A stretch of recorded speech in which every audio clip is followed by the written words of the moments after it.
When there is tension building between people groups, apathy, enmity, and inaction are not the solution. When these tensions grow tauter, when the flames get stoked, when the fuse is allowed to burn, disaster is inevitable.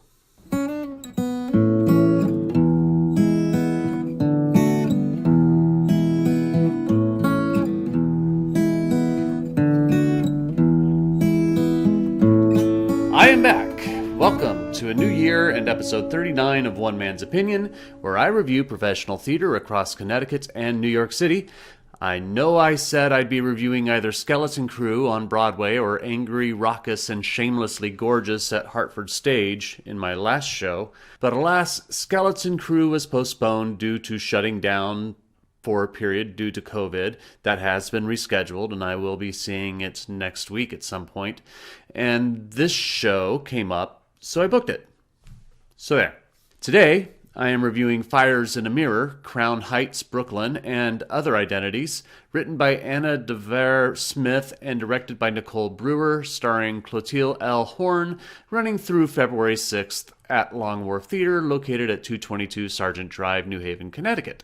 Now, racial tensions were inordinately high in the late 80s, early 90s. I remember vividly growing up in Riverside, California, being a freshman at John W. North High School, marveling at the insanity that was the riots in Los Angeles after the Rodney King case ended, where 4 LAPD officers were acquitted for brutally beating Rodney King.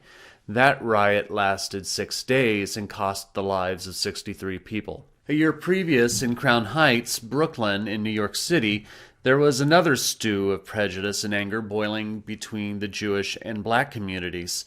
Living on the other side of the country, I hadn't been aware of what was going on at the time. The whole thing had started on my 14th birthday, August 19th, 1991, when a Jewish driver who was part of a motorcade ran a yellow or red light, accounts are varied on this, and was struck by another vehicle running it off the road, in which he then struck 2 black children, killing one of them. Riots ensued, and over the course of that riots, a young Jewish man was stabbed to death as well.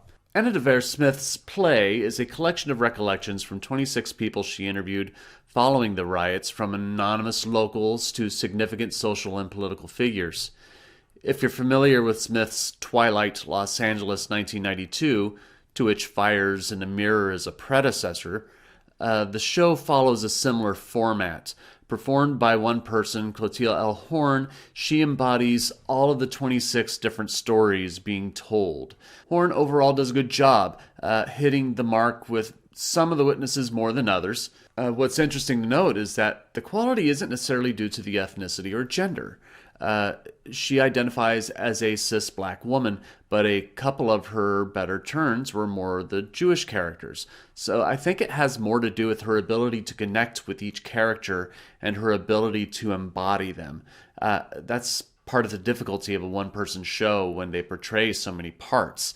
Not all of them will stick the landing, but overall she does a good job. The set design is amazing. Scenic designer Diggle, that's their name, it's just Diggle, does a marvelous job of creating a surreal, almost Zen garden-esque set where Horne roams around barefoot on 2 levels of white and black sand.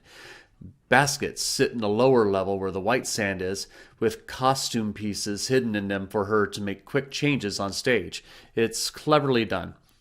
This is all intoned with a rich and vibrant color scheme, with Porsche McGovern's lighting design and Camilla Tassi's projection design. I don't know how accurate the set is to any actual location in Crown Heights. I may have been there once in my 10 years living in New York City, but I don't necessarily think it needs to represent a specific location. This is more about creating a place of serenity and peace amid chaos than actually creating a natural reality. All that being said, I think Fires in a Mirror runs a bit too long. The play could have been edited into a more concise 1 hour, 45-minute performance, if not shorter.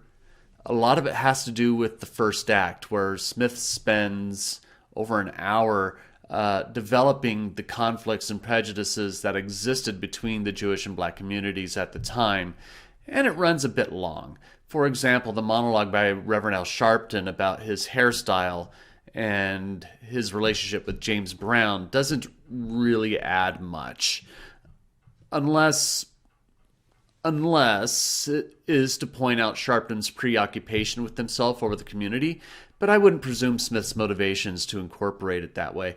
Either way, it still feels frivolous. In this instance, it's a bit too much table dressing before serving the meal, which is the debate that followed the actual riot.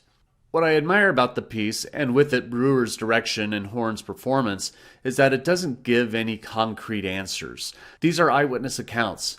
Each of them views what happened as their truth, which sometimes greatly conflict with other accounts. They don't attempt to indicate who was wrong or right, who was telling the truth and who was lying or exaggerating or obfuscating the truth. Those questions are left for us to interpret, and it would be arrogant on my part to suggest that my interpretation of their accounts is the correct one.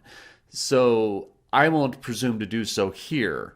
I will say that the opinions presented are very strong and sometimes prejudiced, hateful and bigoted, and can come off such from both sides of the debate. Ultimately, fires in a mirror is what you take from it. If you can find some degree of understanding of why things like the Crown Heights riot happen and apply it to your own life and how you treat others, to treat people with more compassion and understanding, then Fires in a Mirror will have done its job. And that's one man's opinion of Fires in a Mirror, Crown Heights, Brooklyn, and other identities, playing at Long Wharf Theater through February 6th. Be sure to leave your opinion in the comments below. Like, share, and subscribe to find out when I release new reviews. And my next review will be Hartford Stage's Angry, Raucous, and Shamelessly Gorgeous. So thank you for watching, and I'll see you at the theater.